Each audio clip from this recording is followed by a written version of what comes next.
প্রথমে নাম পরিচয় দিয়ে শুরু করতে আমি মোহাম্মদ আবু বকর, বাংলাদেশ সরকারি কর্মচারী দাবি আদায় ঐক্য পরিষদের মুখ্য সমন্বয়ক, কুষ্টিয়া জেলা শাখা কুষ্টিয়া। আজ কেন্দ্র ঘোষিত কর্মসূচির দ্বিতীয় দিন 1 ফেব্রুয়ারি, 2 ফেব্রুয়ারি এবং 3 ফেব্রুয়ারি পর্যন্ত আমাদের এই 9টা থেকে 11টা পর্যন্ত কর্মবিরতি। আজ আমাদের এই বাংলাদেশের 22 লক্ষ কর্মচারী আজ পথে, আজ তাদের চেয়ার টেবিল ছেড়ে আজ তারা আন্দোলন সংগ্রামে লিপ্ত। গত জুলাই আগে আমরা একটা মর্গ ভাতার জন্য দাবি করেছিলাম। সেই দাবিকে উপেক্ষা করে অন্তর্বর্তী সরকার আমাদেরকে আশ্বস্ত করেছেন যে না, মর্গ ভাতা আমরা দিব না, আমরা পে স্কেল দেব। সেই আলোকে অনেক কমিশন গঠন করেছে, এই কমিশন গঠন করেছেন। অদ্যবধি 6 মাস ধরে কমিশন গঠন করার পরেও আন্দোলন সংগ্রামের মাধ্যমে আমাদের কমিশনার মহোদয় প্রধান উপদেষ্টার কাছে সেই 31শে জানুয়ারি এই কমিশন স্থাপন করেন। কিন্তু সেখানেও বাংলাদেশ আজকে সংগ্রাম ছাত্র জনতার মাধ্যমে যে বৈষম্য দূর করার জন্য সংগ্রাম করেছে। 3,500 ভাই বোনদের রক্তক্ষরণ হয়েছে। আজ সেখানে সেই ক্ষেত্রে কর্মচারীদের দিয়েও তালবাহানা এবং বৈষম্য শিকার হতে চলেছে। আজ দেখেন, পূর্বের যেমন 20টা গ্রেড ছিল, বর্তমানে সেই 20টা গ্রেডে রেখেছে। এবং কত ব্যবধান দেখেন, সেই পে কমিশন দাখিল করেছেন, কোথায় 160,000, কোথায় 20,000। আমাদের দেখাচ্ছেন উনি 2.5 গুণ বেড়েছে। আর ওনার সকালে এক কথা বলেন, বিকালে এক কথা বলেন। কর্মচারী বিভিন্ন দপ্তরে চাকরি করি, আমাদের যে বেতন পাই আমরা, আমাদের 10 দিন চলে না।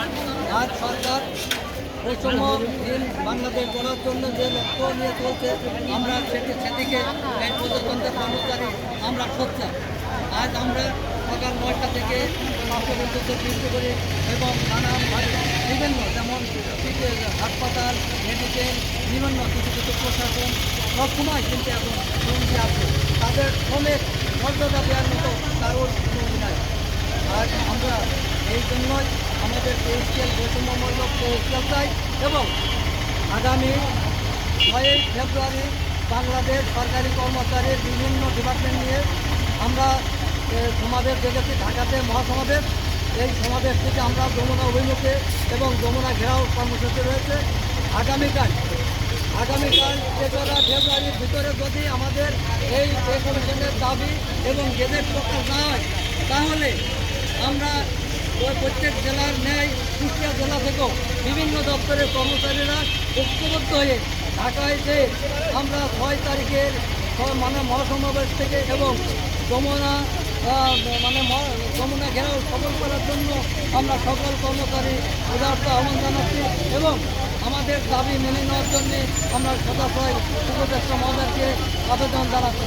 সেই সাথে আমরা প্রত্যেক